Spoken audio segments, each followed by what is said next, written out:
दिनों से अखबारों में भी देख रहे हैं, सोशल मीडिया पर देख रहे हैं कि किसान के जो संगठन हैं वो बार बार ज्ञापन कलेक्टर साहब को सौंप रहे हैं कि हमारी मूंग की खरीद और दाल की खरीद सरकारी रेट पर यानी कि एमएसपी पर की जाए। अभी मूंग की बात करें अकेले की तो मूंग बिक रहा है 6,000 से नीचे एमएसपी पर नहीं बिक रहा है। 2 से 2,500 रुपये तक किसान पर क्विंटल उसका घाटा भुगत रहा है। साथ में जो धान की खरीद है, पिछली बार भी आप लोगों ने देखा, सभी ने देखा कि लाठीचार्ज होने के बाद यहाँ धान की खरीद शुरू हुई थी। शायद इस बार भी प्रशासन ऐसा ही करवाना चाहते हैं। कई बार ज्ञापन देने के बाद आज हम संयुक्त किसान मोर्चा हनुमानगढ़ के साथी यहाँ पहुँचे हैं कलेक्टर साहब से वार्ता करने के लिए कि हमें हाँ या ना में जवाब दिया जाए। इसके साथ में किसानों की समस्याएं और भी है, जैसे पिछली बार खाद की समस्या रही तो इस बार हमारी मांग है कि ऐसी समस्या नहीं होनी चाहिए। बिजली की समस्या है, 5 से 5.5 घंटे लाइट है जो खेती को दी जा रही है वो बहुत ही कम है। कम से कम 7 घंटे बिजली है जो कृषि कार्य हेतु मिलनी चाहिए। बीज जो इस बार नकली आया है, हमारी मांग है कि जो बीटी में नॉन बीटी कॉटन जो मिलाया गया, उसका बीज मिलाया गया, उसकी जो परसेंटेज है वो 5 से 10 है, लेकिन इन लोगों ने ठगी की, किसानों के साथ धोखा किया और उसमें नॉन बीटी मिलाकर नकली बीज किसानों को सप्लाई किया गया।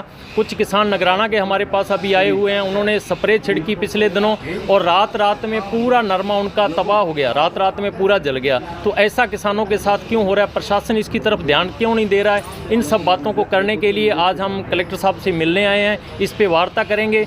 अगर प्रशासन हमारी बात नहीं मानता है, सरकार हमारी बात नहीं मानती है तो संयुक्त किसान मोर्चा हनुमानगढ़ के बैनर तले हम लोग यहाँ आंदोलन करेंगे। बिल्कुल राजस्थान में नहीं है, ये हमारी सरकार की, हमारे प्रशासन की कमी है कि पिछली बार ऐसी घटना यहाँ घटी, एक बुजुर्ग के यहाँ पुलिस ने लाठियाँ मारी, उसके बाद हमें धरने पर बैठना पड़ा। तो सरकार आगे क्यों नहीं सोचा कि अगली बार फिर ऐसा हो सकता है? क्यों नहीं एक तारीख फिक्स की जा रही? तो ये हमारी मांग है कि तारीख फिक्स हो, उस तारीख से खरीद शुरू होनी चाहिए। धान की सरकारी खरीद के लिए राज्य सरकार केंद्र को प्रस्ताव भिजवाती है, उसके बाद केंद्र के स्तर से स्वीकृति जारी की जाती है, लेकिन अभी तक प्रस्ताव भिजवाने की कोई सूचना मीडिया में नहीं आई है। इसी के चलते धान की सरकारी खरीद अभी तक शुरू नहीं हो पाई है। इसलिए संयुक्त किसान मोर्चे ने मांग की है कि जल्द से जल्द धान की सरकारी खरीद के आदेश किए जाएं। आइए आपको सुनाते हैं कि और किसान संगठनों के नेताओं का क्या कहना है, सुनिए।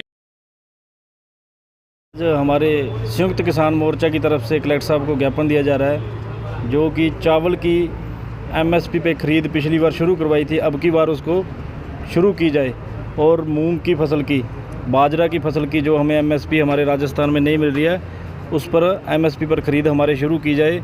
नहीं तो संयुक्त किसान मोर्चे ने ये फैसला लिया है कि अगर एमएसपी पे ख़रीद शुरू नहीं होती है तो हम एक बहुत बड़ा आंदोलन करेंगे।